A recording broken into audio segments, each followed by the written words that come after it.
नमस्कार दोस्तों, स्वागत है आप सभी का super coaching IAS by textbook में। तो दोस्तों, भारत में एक ऐसा सपना है जो अक्रॉस क्लास, अमीर हो, गरीब हो, मध्यम वर्गीय हो, कोई भी हो, अक्रॉस क्लास, अक्रॉस रीजन, एक ऐसा सपना है जो सभी का है। वो क्या है? हर परिवार में एक सपना सजोया जाता है कि भाई आईएएस बनना है, आईपीएस बनना है या फॉरेन सर्विस में जाना है। तो ये एक ऐसा सपना है जो कि आप कह सकते हैं पूरे भारत को यूनाइट करता है। एट द सेम टाइम वो सपना कैसे साकार करना है, तो वहां पर हमें अक्सर इंफॉर्मेशन गैप रह जाता है और हमें पता नहीं चलता। तो बहुत जरूरी है आप जाने, आपका जो सपना है उसे साकार करना है तो वो कैसे पूरा होगा। तो यहाँ पे बहुत जरूरी है यूपीएससी सिविल सर्विस एग्जाम के बारे में आप जाने। अगर आपको लबासना जाना है तो ये वीडियो जरूर देखें।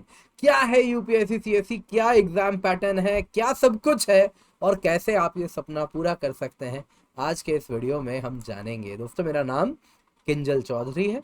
आप इससे मेरे टेलीग्राम चैनल पर भी जुड़ सकते हैं।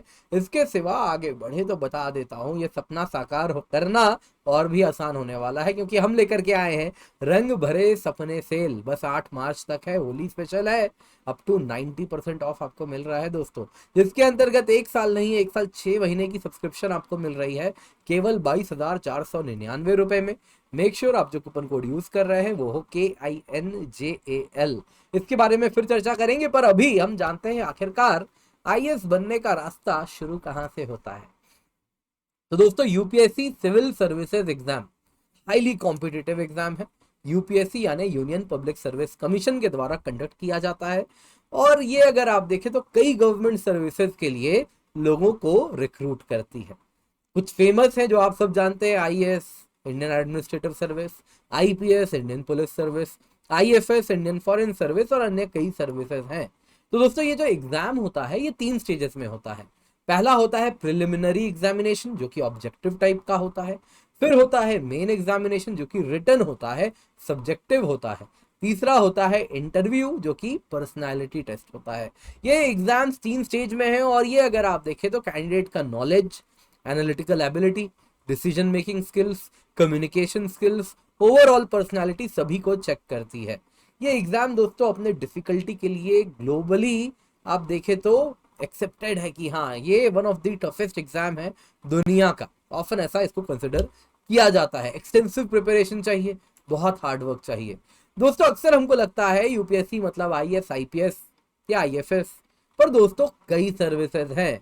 आप अगर देखें दोस्तों तो सर्विसेज इतने ही ज्यादा हैं कि इस बार आप देख सकते हैं इस प्रकार से 21 सर्विस लिस्ट हुए हैं सिर्फ इस बार के। अगर आप हमारे यूपीएससी ने जो नोटिफिकेशन जारी किया है उसमें देखें तो आइए सर्विसेज देख लेते हैं।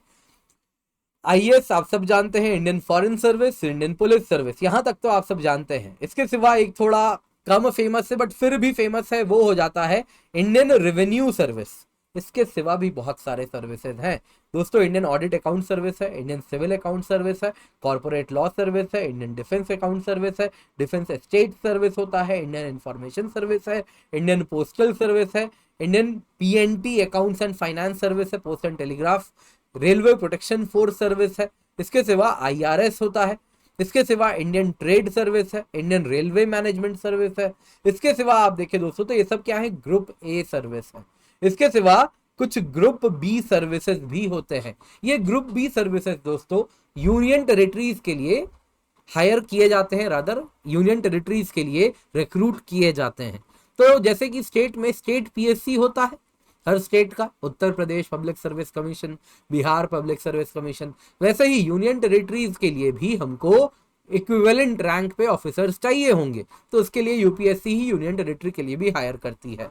तो पहला आप देख सकते हैं दोस्तों, ये होता है डैनिक्स, Delhi Andaman Nicobar island Lakshadweep Daman Diu Dadra Nagar Haveli civil services, यानी एसडीएम होते हैं लेकिन कहाँ पे, यूनियन टेरिटरीज में।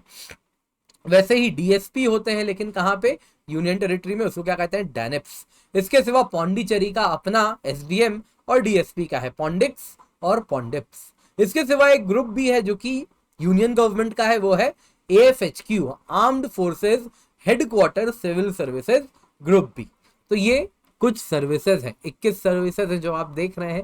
शायद आप में से काफी लोगों ने पहली बार कई सर्विसेज का नाम भी सुना होगा। तो दोस्तों इतने सारे सर्विसेज हैं। इस बार की बात करूं तो 2023 में 1105 वैकेंसीज निकाली गई हैं इन 21 सर्विसेज में। तो ये आपको सबसे पहले जानना है। इसके बाद आती है बात एलिजिबिलिटी की। दोस्तों एलिजिबिलिटी अगर आप उम्र की बात करें तो हर कैंडिडेट को 21 साल का तो होना ही चाहिए, और अपर लिमिट है एज की 32 साल फॉर जनरल कैटेगरी। और जाहिर सी बात है अगर आप ओबीसी, एससी, एसटी या फिजिकली हैंडीकैप कैंडिडेट है तो आपको एज अप्रोप्रिएट रिलैक्सेशन उसके अनुसार मिलता जाता है। इसके सिवा ग्रेजुएट होना भी कंपलसरी है।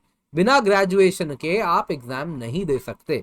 हाँ, अगर आप ग्रेजुएशन परस्यू कर रहे हैं और फाइनल ईयर में है तो भी आप एग्जाम दे सकते हैं, सब्जेक्ट टू कंडीशन जब फाइनल सिलेक्शन हो तब तक आप ग्रेजुएट हो चुके हो। तो ये क्या है दोस्तों, एलिजिबिलिटी है। अब आइए देखते हैं स्कीम ऑफ द एग्जाम। दोस्तों 3 स्टेज में ये एग्जाम होता है। पहला होता है प्रिलिमिनरी एग्जाम, फिर होता है मेंस एग्जाम, फिर आप देखें तो होता है पर्सनालिटी टेस्ट। दोस्तों प्रिलिमिनरी एग्जाम देखें तो इसमें 2 पेपर होते हैं, 200 मार्क्स दोनों के होते हैं। दोनों ही पेपर ऑब्जेक्टिव टाइप होते हैं, यानी मल्टीपल चॉइस क्वेश्चन होता है, 4 ऑप्शन होते हैं, 2 घंटे में एक पेपर समाप्त हो जाता है। तो दोस्तों पेपर 1 जो होता है उसमें अगर आप देखें तो जनरल स्टडीज का आप देखें तो अलग अलग सब्जेक्ट से नॉलेज बेस्ड क्वेश्चन आते हैं। साइंस एंड टेक हो गया, जियोग्राफी हो गया, environment, history, environment and ecology, ऐसे कई सब्जेक्ट्स हैं जिसको आमतौर पर हम बोलचाल की भाषा में जीके बोलते हैं। तो जीके जैसे कुछ सवाल रहते हैं, 200 मार्क्स का होता है, 100 सवाल आपको देखने मिलते हैं। इसके बाद पेपर 2 आता है जिसमें अगर आप देखें तो आपको यहाँ पे एप्टीट्यूड टेस्ट किया जाता है, सीसैट कहते हैं, सिविल सर्विसेज एप्टीट्यूड टेस्ट। तो यहाँ पे आप देखें तो आपको लॉजिकल रीजनिंग, डेटा इंटरप्रिटेशन, वैसे ही वर्बल एबिलिटी, तो अलग अलग एबिलिटीज टेस्ट किए जाते हैं। क्वांट कैसा है आपका, इन सबको टेस्ट किया जाता है। लेकिन पेपर 2 में जो क्वालिफाइंग नेचर का होता है आपको 33% यानी कि 200 मार्क के पेपर में 67 मार्क्स लाना है। उसके ऊपर आप कितना भी लाए कोई फर्क नहीं पड़ता। एक बार आप 67 मार्क्स का थ्रेशोल्ड पार कर गए तो आप पेपर 2 पास कर गए। आपका जो प्रीलिम्स एग्जाम का मेरिट बनता है 2 कंडीशन में बनता है, जब आप पेपर 2 में 67 मार्क्स या उससे अधिक ला रहे हो, और पेपर 1 में आपका क्या रैंक है उसके अनुसार आपका कट ऑफ डिसाइड होता है और आप मेंस एग्जाम देने के लिए एलिजिबल होते हैं। प्रिलिमिनरी एग्जाम इंग्लिश और हिंदी दोनों में ही आपको पेपर देखने मिलता है। कुछ इस प्रकार का यदि पेपर है, आपको बता देता हूं मैं, इस प्रकार का पेपर है तो यहाँ पे इतने पार्ट में इंग्लिश में सवाल रहेगा, यहाँ पे हिंदी में सवाल सेम रहता है। अगर आप प्रीलिम क्वालिफाई कर गए, कट ऑफ पार कर गए, पेपर 2 में 67 मार्क्स ले आए, तो आपका स्वागत है मेन एग्जामिनेशन में। दोस्तों this is the mother of all exam. ये रिटन नेचर का होता है। इसमें अगर आप देखें तो 2 क्वालिफाइंग पेपर होते हैं, paper A, paper B. Paper A है दोस्तों इंडियन लैंग्वेज का पेपर, जिसमें आप क्या कर सकते हैं, 8 शेड्यूल का कोई भी लैंग्वेज पिक कर सकते हैं। तो अगर आप हिंदी भाषी हैं तो आप हिंदी पिक करेंगे, अगर आप तमिलनाडु से आते हैं, आपने तमिल में पढ़ाई की है तो आप तमिल पिक कर सकते हैं, गुजराती पिक कर सकते हैं, मराठी पिक कर सकते हैं। तो इस प्रकार से 8 शेड्यूल में वो जो सारी भाषाएं हैं उन सब में से आप कोई भी पेपर लैंग्वेज पिक कर सकते हैं। वैसे ही पेपर बी इंग्लिश होता है, 300 मार्क्स का ये भी होता है। ये दोनों ही पेपर दोस्तों अगर आप देखें तो क्वालिफाइंग नेचर के होते हैं। इनमें जो मार्क्स आ रहा है वो कट ऑफ डिसाइड नहीं करता। रिटन एग्जामिनेशन में ये वो पेपर्स हैं जो कट ऑफ डिसाइड करते हैं। पेपर 1 होता है दोस्तों ऐसे, जो कि 250 मार्क्स का होता है। ऐसे आपको 2 दिए जाते हैं, 3 घंटे में आपको 2 ऐसे लिखने होते हैं, और ऐसे में अच्छे से आपको जो टॉपिक है उसको होलिस्टिक तरीके से कवर करना होता है, बढ़िया से इंटरप्रेट करके जो टॉपिक है उसको एनालाइज करके आपको लिखना पड़ता है, और करीबन करीब 800 से 1200 वर्ड में आपको एक ऐसे लिखना होता है। दोनों ही मिला दे तो आप समझ ले करीबन करीब 2400 वर्ड में आपको 2 एसेज लिखने होते हैं, 1200। तो इस प्रकार से आपको ऐसे लिखना होता है, जितना ज्यादा आप टॉपिक कवरेज कर रहे हैं, किस प्रकार से आपके सब्जेक्ट में ऐसे में फ्लो है, उन सब पे आपके ऐसे को जज किया जाता है। आपका क्लैरिटी ऑफ थॉट कितनी अच्छी है, ये सब वहां पे जज किया जाता है। फिर पेपर 2 है दोस्तों जनरल स्टडीज 1 to 50 मार्क्स का होता है। इसमें Indian heritage, culture, Indian history, world history, geography of the world, geography of India, physical geography, society, इन सब से सवाल आता है। अगेन सिलेबस बहुत बड़ा है, सिलेबस के लिए हम फिर कभी कवर करेंगे, पर अभी हम ओवरव्यू ले रहे हैं। फिर होता है दोस्तों पेपर 3। ये भी 250 मार्क का होता है, सारे पेपर ही 250 मार्क के हैं, एक्सेप्शन ये दो हैं 300 मार्क के। तो पेपर 3 दोस्तों जनरल स्टडीज 2 होता है 250 मार्क्स का। इसमें governance, constitution, polity, social justice, international relation से सवाल आते हैं। फिर आप देखें तो पेपर 4 आता है जो कि GS 3 है, जो भी 250 मार्क्स का होता है। इसमें science and technology, economic development, biodiversity, environment, international relation, security, disaster management, internal security, इन सब का सवाल होता है पेपर 4 में। तो दोस्तों ये क्या है, GS 3 इसी को कहते हैं। फिर पेपर 5 होता है दोस्तों जो कि GS 4 है, वो भी 250 मार्क्स का होता है। इसमें आपको जज किया जाता है आपके नॉलेज ऑफ एथिक्स, इंटीग्रिटी और एप्टीट्यूड पर। तो बेसिकली इसमें केस स्टडीज होते हैं, 2 सेक्शन में डिवाइडेड होता है। सेक्शन ए में थ्योरेटिकल क्वेश्चन होते हैं, सेक्शन बी में केस स्टडीज से आप क्या निर्णय लेंगे और वो निर्णय आप कितने अच्छे से जस्टिफाई कर पा रहे हैं, उसके आधार पे आपको मार्क्स दिए जाते हैं। फिर पेपर 6 होता है दोस्तों, ऑप्शनल सब्जेक्ट होता है। पेपर 1 इसमें होता है 250 मार्क्स का, और इसी में ऑप्शनल सब्जेक्ट पेपर 2 होता है, ये भी 250 मार्क का होता है। तो इन सब के आधार पे आपको, अगर आप कट ऑफ क्लियर करते हैं तो आपको इंटरव्यू कॉल आता है। इंटरव्यू फाइनल पर्सनालिटी टेस्ट होती है जो 275 मार्क्स की होती है। तो यूपीएससी आपको बुलाया जाता है, वहां पर आके आप इंटरव्यू देते हैं और आपको जज किया जाता है आपके पर्सनालिटी पर, कितने फ्लूइड तरीके से आप अपने मन के भावनाओं को रख पाते हैं, आप खुद कितने एथिकली साउंड हैं, आप क्या डिप्लोमेटिक इन नेचर हैं, क्या आप समझते हैं चीजों को, आपका जो पर्सपेक्टिव है देश के बारे में, दुनिया के बारे में, वो कैसा है, आप कितने ऑप्टिमिस्टिक हैं, एट द सेम टाइम आप रियलिस्टिक भी हैं कि नहीं। तो इन सभी के बेसिस पर आपको जज किया जाता है। दोस्तों ग्रैंड टोटल होता है फाइनल मेरिट के लिए 2025 मार्क्स का, जिसके आधार पे आपको सर्विसेज जो मैंने बताए वो आपके प्रेफरेंस के अनुसार आपको अलॉट किए जाते हैं। अब आपके मन में सवाल होगा, ऑप्शनल सब्जेक्ट आपने बताए सर 2 पेपर हो रहे हैं 250 मार्क्स के, क्या सब्जेक्ट्स ले सकते हैं?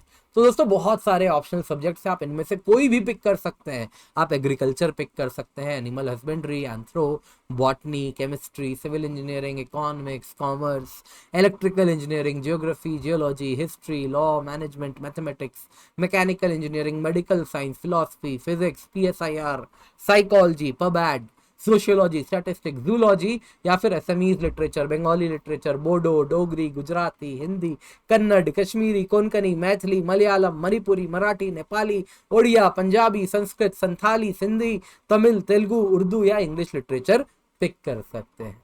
तो बहुत सारे सब्जेक्ट हैं। इसके सिवा आपको ये भी बताना चाहूंगा दोस्तों, जो प्रीलिम्स एग्जाम है इसमें ये सारे सर्विस का एग्जाम और साथ ही साथ इंडियन फॉरेस्ट सर्विस का एग्जाम दोनों कंबाइंड होता है। इंडियन फॉरेस्ट सर्विस का कट ऑफ यूजुअली ऐसा देखा गया है कि इन सारे सर्विसेज के लिए जो कट ऑफ है उससे काफी ज्यादा होता है। इतना ही पकड़ लीजिए कि अगर नॉर्मल का कट ऑफ 90 है जनरल कैटेगरी में, तो फॉरेस्ट सर्विस का कट ऑफ 105 हो जाएगा, 104 हो जाएगा। तो काफी ज्यादा फॉरेस्ट सर्विस का कट ऑफ जाता है। तो दोस्तों अब चैलेंजेस क्या है इस एग्जाम में? दोस्तों सबसे पहले सिलेबस बहुत बड़ा है, आपने देखा सब्जेक्ट्स कितने सारे हैं, ह्यूज सिलेबस है, कई सब्जेक्ट्स हैं जो आपको पढ़ने होते हैं सिलेबस में। इसके सिवा करंट अफेयर्स पे ग्रिप होनी चाहिए, है ना। इसके सिवा कोई भी इंटरनेशनल न्यूज है, इंपॉर्टेंट है, आपको मालूम होना चाहिए, उसको लिखना आना चाहिए। पॉलिटी में क्या हो रहा है, कोई नया लॉ आ गया, सुप्रीम कोर्ट ने कोई नया फैसला किया, समाज में कुछ नया हुआ, कैंडिडेट को नॉलेज होना चाहिए। और प्रैक्टिस, प्रीलिम्स को कैसे प्रैक्टिस करें, एमसीक्यूज को, मेंस में आंसर राइटिंग कैसे प्रैक्टिस करें। तो बहुत सारे चैलेंजेस हैं, पर आप घबराइए मत, क्योंकि आपके लिए हम लेकर के आए हैं टेक्स्ट बुक सुपर कोचिंग, जहां पे आपके कंप्लीट प्रिपरेशन जर्नी को हम उस प्रॉब्लम को सॉल्व करेंगे। जो भी आपकी जर्नी में जो आपको जानना है, फिर वो कोई भी सब्जेक्ट हो, जीएस का हो, science and tech, economics, Indian history, Indian geography, world geography, PSIR, हम सब कुछ पढ़ाते हैं। लाइव क्लासेस होती है, रिकॉर्डेड क्लासेस होती है, करंट अफेयर्स पढ़ाते हैं, 550 से ज्यादा मॉक टेस्ट है, 550 से ज्यादा टीचर नोट्स हैं, ये सब आपको हम प्रोवाइड करते हैं। सिर्फ जीएस नहीं, ऑप्शनल के भी कोर्सेज हैं, इनमें से कई ऑप्शनल हम आपको हमारे प्लेटफॉर्म पर पढ़ा रहे हैं, और ये सब कुछ आपको मिलता है केवल 22,499 में, होली स्पेशल सेल के अंतर्गत। तो आपको जो इसमें याद रखना है दोस्तों वो है बड़ा सिंपल, कि जो प्री अप्लाइड कूपन कोड है उसको हटाइएगा और उसको हटा के कूपन कोड किंजल डालिएगा, मेक श्योर। तो ही आपको सबसे कम कीमत पर सब्सक्रिप्शन मिलेगी। 22,499 में 1.5 साल के लिए आपको जीएस कोर्स मिलेगा, ऑप्शनल कोर्स भी मिल जाएगा। और इसके सिवा आप देख सकते हैं सीसैट के courses, subject specific courses, science and tech, polity वो भी मिलेगा, ऑप्शनल कोर्सेज मिलेंगे, प्रीलिम स्पेशल कोर्सेज मिलेगा, मेन स्पेशल कोर्सेज मिलेगा, आंसर राइटिंग कोर्सेज मिलेगा, ये सब कुछ मिलता है। सुपर टीचर्स के द्वारा बनाया गया कोर्सेज भी मिलता है केवल 22,499 रुपए में, सब्जेक्ट टू कंडीशन। आप कूपन कोड किंजल का इस्तेमाल कर रहे हैं तो इसको जरूर इस्तेमाल करें। बाकी मेरी डेली लाइव क्लासेस में भी जुड़े, यूट्यूब में सुबह 10:30 बजे होती है और ऐप पर 3:30 बजे होती है, तो दोनों में आपका हार्दिक स्वागत है। और हमारे चैनल को सब्सक्राइब करना बिल्कुल भी ना भूलें।